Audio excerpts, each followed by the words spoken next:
Oke, di sini ada yang udah nonton series Adolescence? Itu lagi viral by the way, dan kalau ada waktu kalian harus banget nonton karena ini bagus banget.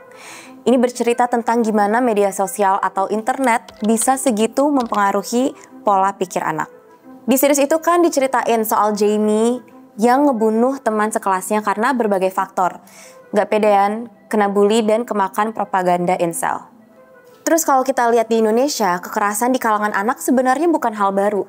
Ada banyak banget kasus kekerasan, pembunuhan, atau bunuh diri yang dilakukan anak-anak karena dunia internet.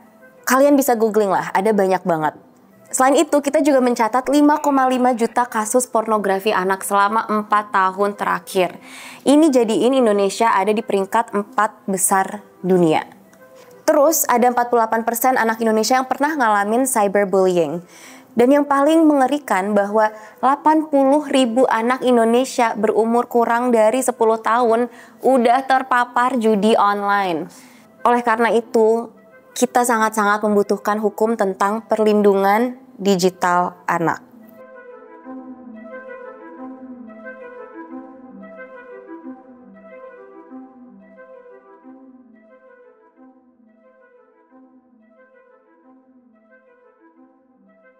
Mari kita bahas kenapa perlindungan digital anak itu begitu urgent buat diterapkan dan apa bedanya sama perlindungan digital yang biasa.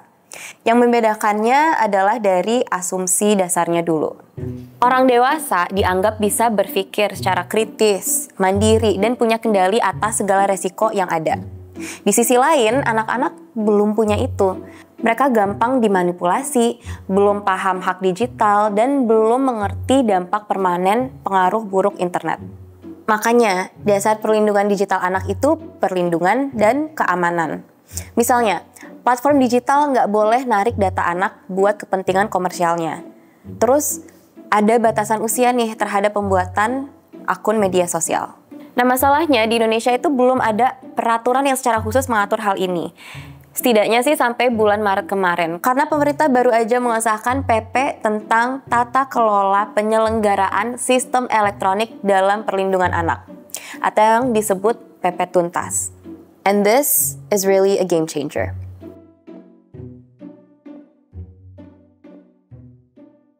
Bayangin, 9,17% pengguna internet kita adalah anak-anak, dan ini bisa sangat berbahaya kalau penggunaannya nggak diregulasi. So, aku sangat mengapresiasi ketika pemerintah akhirnya mengeluarkan PP Tuntas ini. For your information, PP Tuntas ini adalah peraturan turunan dari Undang-Undang Nomor 1 Tahun 2004 tentang Informasi dan Transaksi Elektronik atau Undang-Undang ITE. Sebelumnya fokusnya itu kan lebih ke umum. Nah, sekarang dengan adanya PP Tuntas ini jadi aturan khusus soal perlindungan anak. Subjek hukum di PP Tuntas adalah platform digital yang beroperasi di Indonesia kayak TikTok, Instagram, X, YouTube, dan lain-lain. Basically, it will govern apa yang boleh dan gak boleh dilakukan oleh platform digital, bagaimana seharusnya mereka mendesain sistemnya agar ramah anak, dan sanksi apa yang diberikan kalau mereka melanggar. Kenapa ini penting banget? Simpelnya, lu punya algoritma, lu punya kuasa. Platform itu bukan cuma tempat lewatnya konten. Mereka ngatur alur, algoritma, iklan, dan apa yang dilihat anak. Contoh, mereka nyodorin autoplay di YouTube, atau konten-konten yang lewat di FYP dan chat muncul di game online. Intinya mereka semua punya kendali di situ. Dengan adanya perlindungan digital anak di PP Tuntas ini, platform dilarang menarik data dari anak-anak buat tujuan iklan, riset perilaku, optimasi algoritma, hingga segmentasi market anak. Kalaupun bisa, harus dengan persetujuan orang tua. Terus ada juga soal pembatasan usia dan pengawasan dalam pembuatan akun media sosial. Nah, bisa dibilang ini tuh paling fundamental. Kenapa? Karena kalau batasan usia dan sistem pengawasan akun gak jalan, semua aturan lain jadi cuma tempelan. Di Januari 2025, Australia menetapkan usia 16 tahun sebagai usia minimal dan menerapkan juga verifikasi usia dengan teknologi biometrik. Kalau di Prancis itu sedikit lebih longgar, anak-anak di bawah usia 15 tahun butuh izin orang tua kalau bikin akun di media sosial. How about Indonesia? Di PP Tuntas pasal 2 ayat 4 tertulis, dalam memberikan perlindungan, penyelenggara sistem elektronik wajib menyediakan informasi mengenai batasan minimum usia anak yang dapat menggunakan produk atau layanannya. serta mekanisme verifikasi pengguna anak. Yang digunakan adalah gradasi usia. Simpelnya, platform digital menyesuaikan diri dengan usia anak-anak dalam menggunakan produk, layanan, dan fiturnya. Batasan minimum rendah 3 tahun dengan pengelompokan rentang usia anak meliputi 3-5 tahun, 6-9 tahun, 10-12 tahun, 13-15 tahun, dan 16-18 tahun. Jadi masing-masing usia akan punya treatment yang berbeda-beda. Problemnya, peraturan-peraturan ini kan terdengar sangat grande, terdengar sangat visioner, tapi lagi-lagi masalah klasiknya adalah nanti implementasinya bakal kayak gimana? Pertama, soal verifikasi usia. Ini tuh gampang banget buat diakalin. Anak-anak bisa aja nyamar jadi orang yang usianya di atas 18 tahun. I know I've done that. Nah, makanya perlu sistem verifikasi yang lebih akurat dan aman. Kedua, soal literasi digital orang tua. Kita perlu mengakui bahwa masih banyak orang tua yang belum paham bahayanya algoritma, cara melindungi data pribadi, dan lain-lain. Kalau orang tuanya aja belum paham, gimana mereka bisa ngelindungin anaknya? Ketiga, sejauh yang aku baca, aku belum nemu nih mekanisme pengawasan terhadap platform digital ini kayak gimana.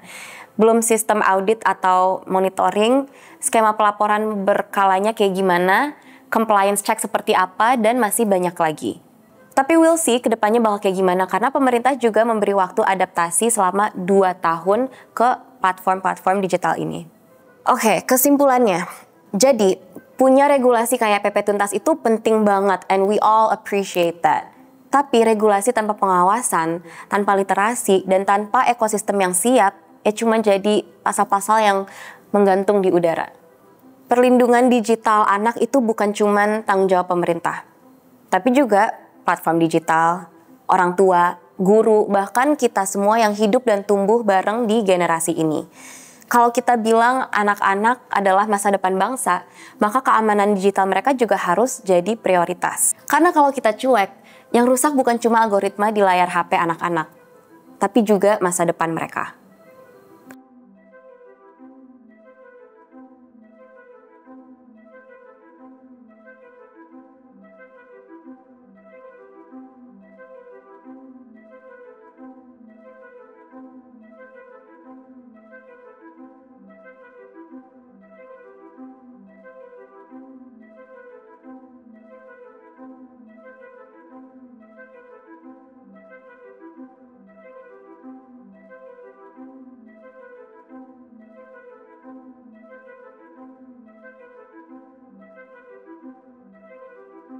Lu punya algoritma, lu punya kuasa. That's such a very thing to say, lu punya algoritma, lu punya kuasa.